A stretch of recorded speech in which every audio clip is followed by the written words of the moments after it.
On assiste actuellement à un événement assez surprenant sur les réseaux sociaux car l'ancien youtubeur numéro 1, Squeezie, a décidé de s'exprimer en tant qu'influenceur sur les élections européennes. Bien évidemment, cela n'a pas manqué de faire réagir. Malgré un immense soutien, il a aussi été fortement critiqué et je vais tout vous expliquer dans cette vidéo. Mais avant, n'oubliez pas de liker et de vous abonner, cela m'aide énormément dans mon travail. Alors, que s'est-il passé? Ce vendredi 15 juin 2024, Squeezie, youtubeur suivi par 19 millions d'abonnés, a fait un post sur Instagram incitant ses abonnés à ne pas voter pour le RN lors des législatives. Cependant, le problème est que lorsqu'un youtubeur très suivi parle de politique, cela pose toujours des problèmes. Qu'a-t-il dit dans son post? Squeezie exprime sa réticence à discuter de politique pour ne pas influencer les convictions personnelles des autres, mais il ressent la nécessité de s'opposer à l'extrême droite en France. Il souligne la montée de cette idéologie, notamment le Rassemblement National, RN, et la banalisation de leurs idées de haine et de discrimination.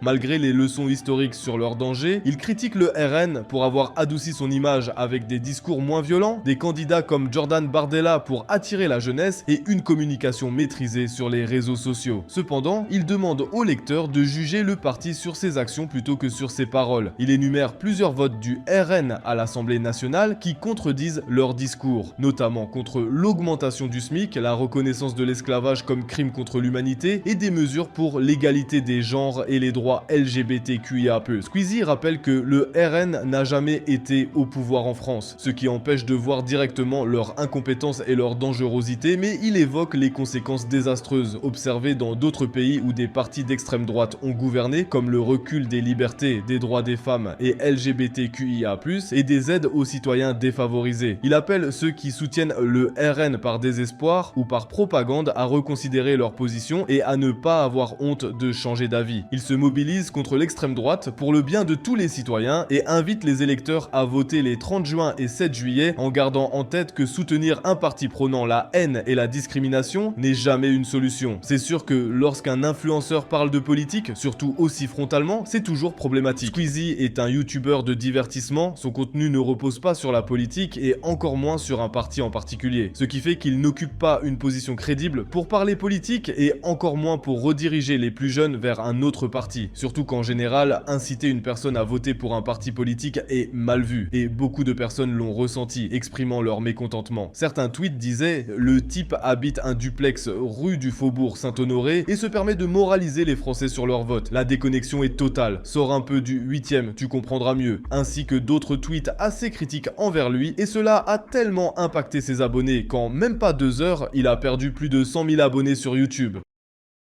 Depuis sa lettre ouverte et sa prise de position pour appeler à voter contre l'extrême droite et en pleine chute d'abonnés, il a presque perdu plus de 100 000 abonnés. Là, quand j'ai commencé à regarder, il était à plus de 19 millions. Là, il est à 18 897 370 sur cette vidéo que j'ai capturée. Mais en temps réel, il vient de passer sous la barre des 896 000.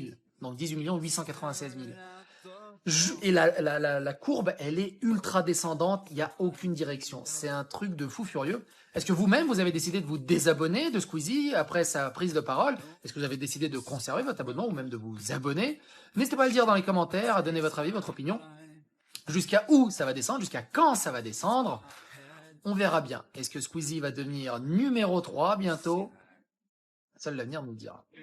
Mais ce qui est assez surprenant, c'est que Bardella lui-même a répondu à Squeezie lors d'une interview et dans un post TikTok avec un message assez ironique à la fin disant « Lettre ouverte à tous les jeunes qui suivent Squeezie. En rentrant d'un déplacement chez un éleveur bovin qui gagne 400 € par mois et n'arrive plus à vivre de son travail, j'ai découvert la lettre ouverte de Squeezie destinée aux jeunes. Depuis plusieurs heures, des multimillionnaires répondant à la très noble profession d'influenceur s'engagent apolitiquement contre des millions de Français, en copiant collant les argumentaires aussi grossiers que mensongers de la France insoumise. On assiste en France à la montée d'une extrême gauche dangereuse qui s'insurge contre les institutions, qui appelle à désarmer la police, qui bloque nos universités et tague nos monuments, qui incite à l'émeute et à la destruction comme en juin 2023 après le décès de Naël. Alors oui, je suis très fier de présider un parti populaire, patriote, qui aime notre culture, nos paysages et nos valeurs françaises. Un parti qui défend tous les Français qui aiment leur pays, quelle que soit soit leurs origines, leur couleur de peau ou leur religion. Un parti qui a fait de l'urgence de la fin du mois l'une de ses premières priorités. Un parti qui défend le rétablissement de la sécurité pour que tous puissent vivre en paix dans les rues de France. Le vrai bilan de nos votes, c'est notamment le soutien au repas à 1 euro pour tous les étudiants, une proposition de loi pour aider les femmes atteintes d'endométriose, le vote de Marine Le Pen pour la constitutionnalisation de l'IVG, l'encadrement des marges des industries agroalimentaires, l'augmentation des salaires de 10% sans charge, le retour de l'ordre face à la délinquance qui empoisonne la vie des jeunes en France et gâche leur sortie. Dès les premières semaines, si les Français nous font confiance, comme Premier ministre, j'agirai pour le pouvoir d'achat. Je baisserai les taxes sur les carburants, le fuel, l'électricité et le gaz. Et je sortirai des règles européennes de fixation des prix de l'énergie pour faire baisser immédiatement les factures de tous les Français de 30%. C'est ça la justice sociale, pour tous sans aucune distinction. J'ai mes deux hypothèses sur cette agitation de notre ami Squeezie. La première, un 1v6-1 sur Rust mal digéré à l'époque après avoir pris un mauvais quickscope. La deuxième, s'être fait doubler par Thibaut InShape. Il motive ça comment?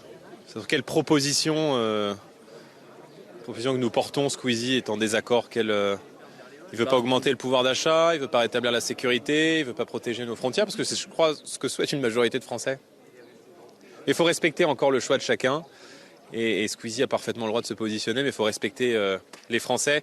Il faut surtout respecter les Français qui ont beaucoup de problèmes de pouvoir d'achat, et qui, eux, n'ont pas la chance de pouvoir bénéficier de revenus très importants. Il faut respecter chacun, et il faut respecter la souffrance qui s'exprime aussi dans le pays. Enfin bon, un mouvement assez bancal de la part de Squeezie, ça fait un moment qu'il enchaîne bourde sur bourde. Vous, dites-moi ce que vous en pensez en commentaire et n'oubliez pas de liker et de vous abonner.